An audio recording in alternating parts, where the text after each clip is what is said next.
శారదా చంద్రమౌళీశం రత్నగర్భగణేశ్వరం శంకరం చ ఋష్యశృంగేశం తుంగాం లోకగురూన్ భజే. శృంగేరి శారదాపీఠ ఉభయ జగద్గురువుల యొక్క పాదపద్మాలకి నమస్కారం చేసుకుంటూ జ్యోతిష్ శాస్త్రాన్ని భావితరాల వారికి ప్రసాదించిన ఋషుల యొక్క పాదపద్మాలకి, అలాగే నాకు జ్యోతిష విద్యను నేర్పిన గురువర్యులు జ్యోతిష బ్రహ్మ కీర్తిశేషులు శ్రీ ఏరంకి సూర్యనారాయణమూర్తి గారు సూర్యశ్రీ దైవజ్ఞ గారి యొక్క పాదపద్మాలకి నమస్కారం చేసుకుంటూ ఓం శ్రీ మహాగణాధిపతి నమః శ్రీ గురుభ్యో నమః హరి ఓం. వీక్షకులందరికీ నమస్కారం. సెప్టెంబర్ మాసమందు ద్వాదశ రాసుల వారికి ఏ విధమైనటువంటి శుభాశుభ ఫలితాలు కలగబోతూ ఉన్నాయి.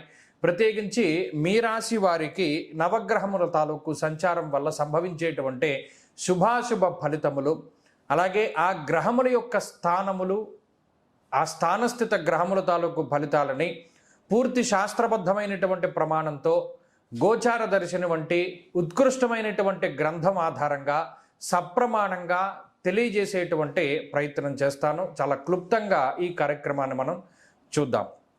అయితే ఈ సెప్టెంబర్ మాసంలో ఉండేటువంటి గ్రహగతుల్ని ఒక్కసారి పరిశీలనం చేస్తే దీర్ఘ సంచార గ్రహములలో ఏ విధమైనటువంటి చెప్పుకోదగ్గ మార్పు లేదు గత మాసంతో పోల్చుకుంటే. అనగా శనేశ్వరుడు వక్రగతిలో మీనరాశి యందు సంచరిస్తూ ఉన్నారు.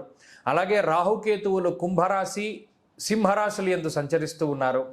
అలాగే గురుగ్రహం కర్కాటక రాశి యందు తన యొక్క సంచారంలో ఉన్నారు. కాబట్టి దీర్ఘ సంచార గ్రహముల్లో మార్పులేమీ లేవు. ఇక మిగతా గ్రహముల యొక్క స్థితిగతులను చూస్తే రవిగ్రహం ఈ నెలలో 18వ తారీఖున కన్యా సంక్రమణాన్ని చేయబోతూ ఉన్నారు. అలాగే ఈ మాసంలోనే 19వ తారీఖున కుజుడు తన యొక్క సంచారాన్ని కర్కాటక రాశిలోనికి ప్రారంభం చేయబోతూ ఉన్నారు. అలాగే ఈ మాసం మొత్తం మీద బుధుడు తన యొక్క సంచారాన్ని కన్యారాశి యందు, శుక్రుడు తన యొక్క సంచారాన్ని తులారాశి యందు, అంటే రెండు గ్రహాలు కూడా తమ తమ స్వక్షేత్రములలో సంచారాన్ని ముందుకు తీసుకెళ్లబోతూ ఉన్నారు. ఈ రకమైనటువంటి వాతావరణం ఉన్నది. ఇటువంటి గ్రహస్థితిలో భాగంగా మీ రాశి వారికి ఏ విధమైనటువంటి ఫలితాలు కలగబోతూ ఉన్నాయో మనం ఇప్పుడు తెలుసుకుందాం. మీనరాశి వారికి సెప్టెంబర్ మాసం ఏ విధంగా ప్రారంభమవుతోంది మనం తెలుసుకుందాం. ముఖ్యంగా ఏలినాటి శనితోటి, వ్యయరాహువుతోటి, పంచమ గురుడు గురుబలంతో, షష్ఠ రవి రవి బలంతో, సప్తమ బుధుడు అష్టమ శుక్రుడు శుక్రబలంతో, అంటే 3 ప్రధాన గ్రహాలు ప్రతికూలంగా 3 ప్రధాన గ్రహాలు అనుకూలంగా, దీనితో పాటు అర్ధాష్టమ కుజుడు చాలా ప్రతికూలమైనటువంటి స్థితి. సరే, మరి ఈ మాసం ఎలా పూర్తవుతోంది? అర్ధాష్టమ కుజు దోషాన్ని అధిగమించి రవి యొక్క బలం కొంచెం తగ్గి ఈ మాసం ముగుస్తుంది. సరే, ఇందులో లబ్ధి పొందేటువంటి అంశాలు ఏమున్నాయి?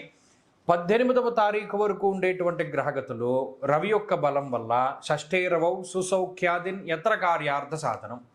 ప్రత్యేకించి గుర్తుపెట్టుకోవాల్సింది ఏంటి అంటే, ఏ పని అయినా సరే సాధించి ముందుకు వెళ్ళడానికి రవిగ్రహం మీకు ఉపకరిస్తారు. కాబట్టి రవి యొక్క బలం ఉన్నంత వరకు మీరు ప్రత్యేకించి పనులన్నీ కూడా పూర్తి చేసేసుకోవాలి. ఏ పని ప్రారంభం చేయాలి, ఎలా పూర్తి చేయాలి, ఎలా ముందుకు వెళ్ళాలి, ఇవన్నీ 18 లోపే. ఏదైనా కొత్తగా పని ప్రారంభం చేయాలి 18 లోపు చేస్తే ఆ పనులన్నీ పూర్తి అయిపోతాయి. 18 తర్వాత ఏమవుతుంది అంటే కుజుని యొక్క తీవ్రత తగ్గుతోంది. ఇది ఒక గొప్ప విషయం.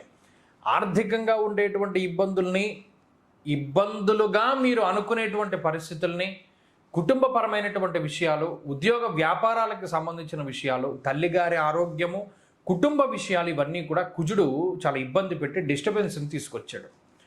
ఆయన యొక్క మార్పు ద్వారా అర్ధాష్టమ కుజ దోషం తొలగిపోవడం ద్వారా వీటన్నిటి నుండి కూడా మీరు బయటపడడానికి ఎక్కువ అవకాశం ఉంటుంది. ఇది గొప్ప మార్పు. కాబట్టి అటు ఈ 18వ తారీఖు ముందు మంచి జరుగుతోంది, 18 తర్వాత మంచే జరుగుతోంది మిగతా గ్రహాల యొక్క మార్పుల ద్వారా. సరే, ఇక ఉండనే ఉన్నది గురుబలం. ఈ గురుబలం అర్ధలాభం తదైశ్వర్యం స్వకర్మ రతిహర్షితం. మీరు ఏదనుకుంటే ఆ పనులు పూర్తి చేసుకోవడానికి, ఆర్థికంగా బలోపేతం అవ్వడానికి, కింద పడిపోకుండా ఉండడానికి. గొప్ప విషయం ఏంటంటే మిమ్మల్ని పడిపోనివ్వడు గురుడు. అయిపోయిందంతా, ఉద్యోగం పోతుంది, వ్యాపారం సర్వనాశనం అయిపోయింది ఇలా అనుకోవచ్చు మీరు, కానీ అవనివ్వడు. చివరాఖరి వరకు తీసుకెళ్ళి ఏదో ఒక ట్విస్ట్ పెడుతూ ఉంటారు గురుడు. అక్కడ మిమ్మల్ని పైకి లేపేటటువంటి ప్రయత్నం చేస్తారు. కాబట్టి ఈ గ్రహస్థితి మిమ్మల్ని ఏ విధంగానూ ఇబ్బంది పెట్టదు.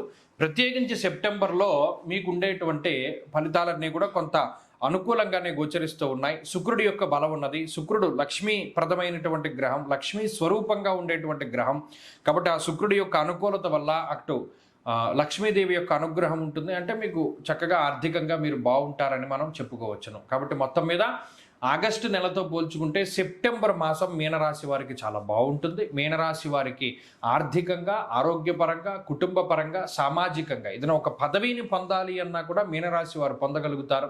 ఉద్యోగంలో ప్రమోషన్ల దగ్గర నుండి, ట్రాన్స్ఫర్ల దగ్గర నుండి, టీఏడిఏలు, ఏదైనా బోనస్సులు ఇటువంటివి ఏవైనా సరే మీనరాశి వారు పొందగలుగుతారు. కాబట్టి సెప్టెంబర్ మాసం కొంచెం పాజిటివ్గా వెళ్ళడానికి అవకాశం ఉన్నది. వీరు ఈ మాసంలో మరిన్ని శుభ ఫలితాలను పొందడానికై ఈ రాశి వారు ప్రత్యేకించి ఏమి చేయాలి అంటే, ఏలినాటి శని కోసమై చాలామంది ఏం చేస్తారు, శనివారాలు శనేశ్వరుడు గుడికి వెళ్ళిపోతారు, నవగ్రహాల గుడికి పరుగున ఆఫీస్కి వెళ్ళిపోతూ వచ్చేసి ఆ ఫ్యాంటు చొక్కాతోటే, సాక్సులు కూడా తీయడువాడు, ఫ్యాంటు చొక్కాతోటి ఆ నువ్వుల నూనె అలా పోసేసి, నువ్వులు వేసేసి, నల్ల ఏదైనా వస్త్రం కప్పేసి ఓ 2 అగరత్తులు పెట్టి వెళ్ళిపోతూ ఉంటాడు. దీనివల్ల వచ్చేటువంటి పుణ్యం కన్నా పాపం ఎక్కువగా ఉంటుంది. మరిది ఎలాగా అంటే, శనేశ్వరుడికి మనం అభిషేకం చేసుకోవాలి అంటే మీరు ఏం చేయాలి, సద్యోజాత విధానంలో చక్కగా ఏదైనా ఒక పంచి కట్టుకుని బ్రాహ్మడి చేత సంకల్పం చెప్పించుకుని సద్యోజాత విధానంలో అన్ని ఉపచారాలతోటి పూజ చేస్తే అపచారం అన్నది లేకుండా ఉంటుంది. ఈ ఉపచారాలతో చేయకుండా ఇష్టం వచ్చినట్టు పోసేసి, ఇప్పుడు మిమ్మల్నే ఉన్నారు, మీ దగ్గరికి వచ్చేసి ఎలా పడితే అలా ముట్టేసుకుని ఇలా పట్టుకుని వెళ్ళిపోతే ఎంత అసహ్యంగా మీరు చూస్తారో. మరి అంత గ్రహాలకు రాజు కాబట్టి ఆయన చక్కగా ఆయన మీద అభిషేకం చేసుకుని అష్టోత్తరంతో అర్చించి ఉపచారాలు అవి చేస్తే దాని ద్వారా ఆయన అనుగ్రహం కలుగుతుంది. కాబట్టి వీలుంటే ఎలా చేయండి, లేకపోతే అపచారం చేయకుండా దండం పెట్టుకుని వెళుతూ ఉండండి. 4 శనివారాలు కూడా శివ దర్శనం కానీ శనేశ్వరుడు దర్శనం కానీ చెయ్యండి.